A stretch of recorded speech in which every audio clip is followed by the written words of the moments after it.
আজকে বানাবো কাতলা ভাপা। তো তার জন্য কাতলা মাছের কয়েকটি পিসকে আমি হলুদ আর লবণ মাখিয়ে নিয়ে নিয়েছি। আর এখানে নিয়ে নিয়েছি পোস্ত বাটা, আর এখানে নিয়েছি সাদা ও কালো সর্ষে একসঙ্গে বেটে, আর এখানে একটু টক দই নিয়ে নিয়েছি। এবারে বলে রাখি, রেসিপিটা কিন্তু আমার নিজের নয়, আমি একটা ভিডিও দেখে রেসিপিটা প্রথমবার ট্রাই করছি। এখানে আমি পেঁয়াজের বেরেস্তাটা ভেজে নিচ্ছি। ভাজা হয়ে গেছে, এবার পেঁয়াজের বেরেস্তাটা তুলে নেব।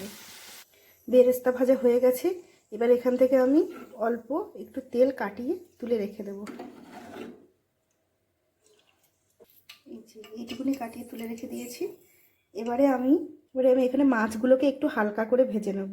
যদিও বা ভাপা কাতলাতে মাছ ভাজে না, তবুও আমি একটু হালকা করে ভেজে নেব, কারণ যে রেসিপিটা দেখেছিলাম ওখানে এরকম হালকা করে ভেজে নিয়েছিল।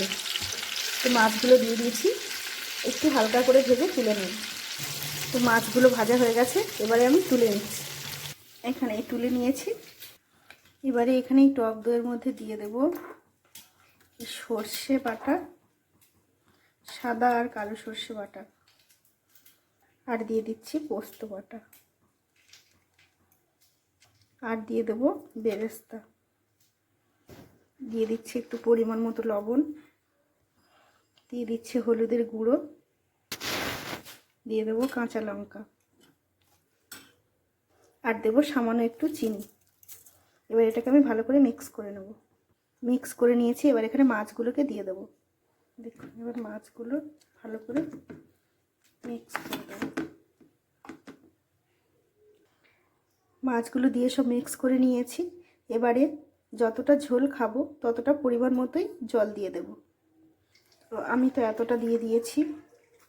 এবারে আমি এর উপর থেকে দিয়ে দেবো বেরেস্তা ভাজাটা, আর দিয়ে দেবো কাঁচা লঙ্কা। এখানে বেরেস্তা দেওয়ার পরে কাঁচা লঙ্কা দিয়ে দিয়েছি। এবারে দিয়ে দেব বেরেস্তা ভাজা তেলটা, যেটা কাটিয়ে তুলে রেখেছিলাম, সেটা আমি এর উপর থেকে দিয়ে দিচ্ছি। দিয়ে দিলাম। এবারে আমি এটাকে ঢেকে দেব। এটা আমি ঢেকে দিয়েছি। এবার এখানে কড়ার মধ্যে জল দিয়ে দিয়েছি, আর একটা স্ট্যান্ড দিয়ে দিয়েছি। এর উপরে আমি এটা বসিয়ে ঢাকা দিয়ে দেবো। এটা আমি বসিয়ে দিয়েছি। এবার আমি এটা ঢেকে দেব। 20 মিনিট হবে, তারপরে খুলে দেব কেমন হয়।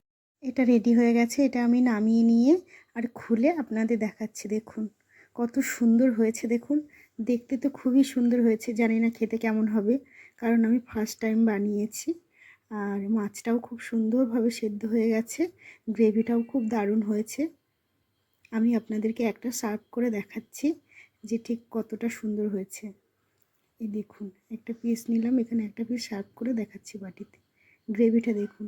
তো আপনাদের যদি ভালো লাগে তো প্লিজ একটু লাইক, কমেন্ট আর শেয়ার করে আমার পাশে থাকবেন।